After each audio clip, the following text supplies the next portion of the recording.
माँ बदल गई। कहानी उस घर की है जहाँ बहू और बेटी को एक माना जाता था, लेकिन फिर अरे शिखा बेटा, तू रसोई में क्यों घुसी रहती है? जा, रोटी मैं बना लूंगी। नहीं नहीं माँ जी, आप बैठिए, बस सारा खाना बन ही गया है। श्वेता को बोल देती हूँ, वो खाना लगा देगी सबका। सॉरी भाभी, मेरे पास वक्त नहीं है। माँ, मुझे पैसे देना, पार्लर जाना है। हाँ हाँ चली जाना, भाभी को भी ले जाना। वो भी जाने को बोल रही थी पार्लर, पर पहले ना मदद कर दे उसके खाना लगाने में। देख माँ, वो बहू है, उसे बहू रहने देना, इतना सर पर मत चढ़ा भाभी को। श्वेता, ज्यादा मत बोला कर। बहू और बेटी में कोई फर्क नहीं होता है। जा जाकर काम कर।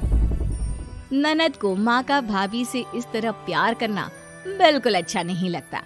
वो बार बार किसी न किसी तरह माँ को भाभी के खिलाफ भड़काती रहती, लेकिन कोई फायदा ना होता।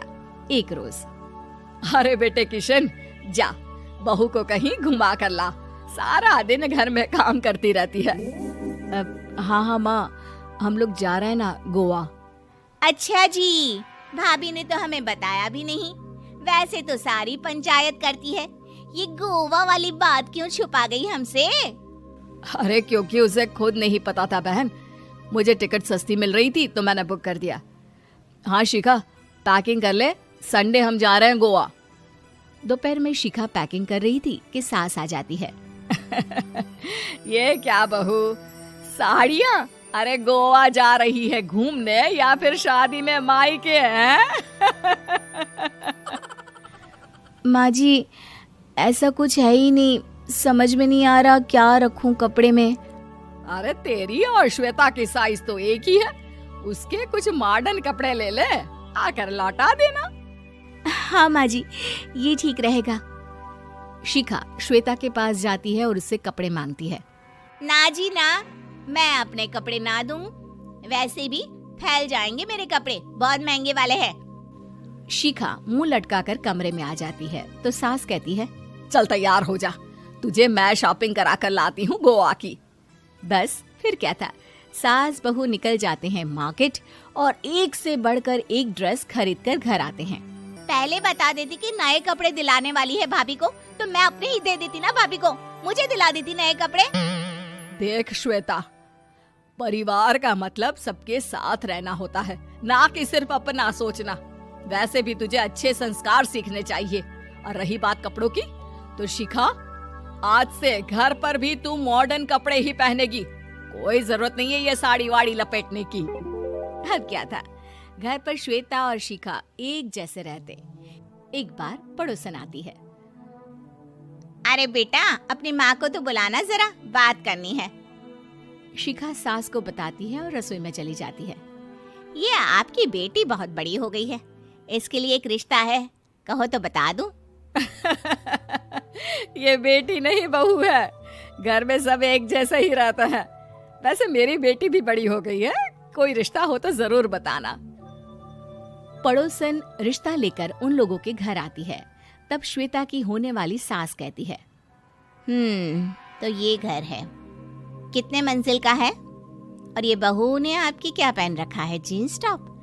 अरे भाई, साड़ी वाड़ी नहीं है क्या इसके पास?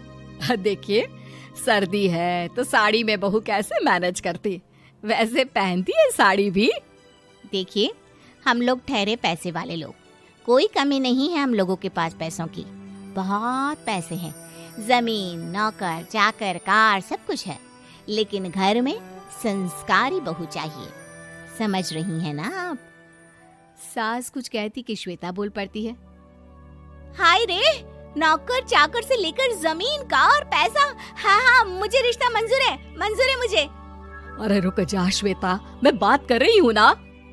देखिए, हम लोगों के घर इतनी आजादी नहीं मिलेगी। अरे हाँ कर देना माँ, हाँ कर दे जल्दी से। सास क्या करती, बेटी की शादी ऐसे घर में कर देती है जहाँ ना उनके विचार मिलते हैं और ना ही आचार। शादी के बाद एक रोज फोन पर, श्वेता बेटा, एक बार घर आ जा, बहुत दिल करता है तुझे देखने का। माँ, वो घर पर बहुत काम होता है, कैसे आऊँ? बड़ा घर है, लेकिन आने जाने वालों की लाइन ही लगी रहती है।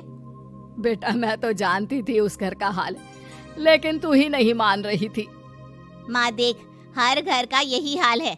तेरी बेटी को यहाँ घूंघट हटाने की परमिशन नहीं है और एक तरफ भाभी स्कर्ट पहनकर घूम रही है। बेटा मुझे क्या पता था कि मेरी बेटी को ससुराल के नाम पर पिंजरा मिल जाएगा। अच्छा माँ, फोन रखती हूँ, सास को गर्मा गर्म रोटी खिलानी है। तुम लोगों की तरह नहीं कि एक रोटी बनाओ, एक सब्जी बनाओ, फिर सारा दिन फ्री होकर घूमो। सास फोन तो रख देती है, लेकिन सोच में पड़ जाती है कि एक तरफ बेटी जिसे कोई आजादी नहीं, वहीं दूसरी तरफ बहू जिसे देखकर लगता ही नहीं कि उसकी शादी भी हुई है। अगले रोज। शिखा, अरे ओ शिखा। हाँ माँ, क्या हुआ? कुछ चाहिए आपको? मैं जिम जा रही थी। जिम के कपड़ों में बहू को देखकर सास को घूंघट में अपनी बेटी का ख्याल आता है। देख बहू, घर में बहू की तरह रहा कर। इतने टाइट कपड़े पहनकर जिम जाना पसंद नहीं मुझे। जा जाकर रोटी बना। रोटी? माँ अभी तो शाम के 6 बजे हैं, इस वक्त रोटी? अब क्या मेरे खाने पीने पर भी पहरा है? अरे जब मर्जी तब मैं अपने घर में खा भी नहीं सकती क्या? बहू को अजीब लगता है। वो समझ नहीं पाती कि जो सास कल तक इतनी सपोर्टिव थी, उन्हें अचानक से क्या हो गया। वो किचन में जाती है, गरम रोटी के साथ 2 तरह की सब्जी, रायता, सलाद सब लेकर सास के पास आती है। माँ जी, खाना। इतना सारा खाना? राक्षस समझा है क्या मुझे? रोटी मांगी थी मैंने गर्मा गर्म बस। पर माँ जी, रोटी खाती किससे आप? सब्जी तो बनानी थी ना।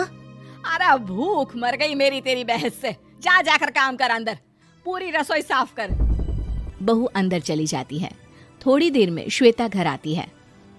अरे शिखा, जल्दी से चाय ला, पकवान बना, मेरी बेटी आई है।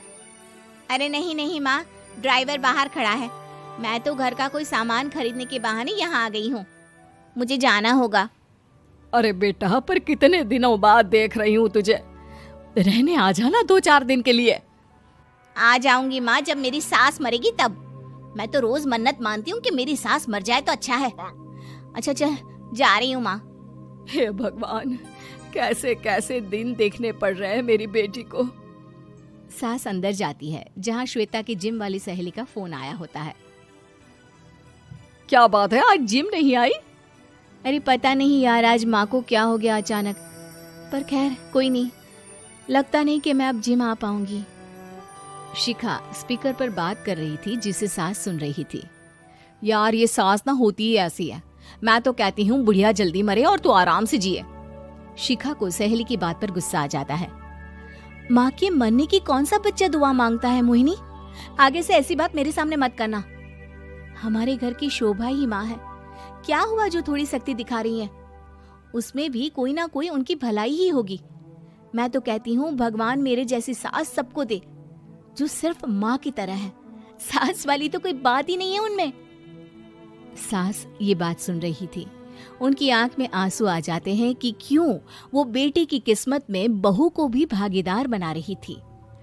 शिखा, अरे ओ शिखा, क्या हो गया? जिम नहीं जाना क्या?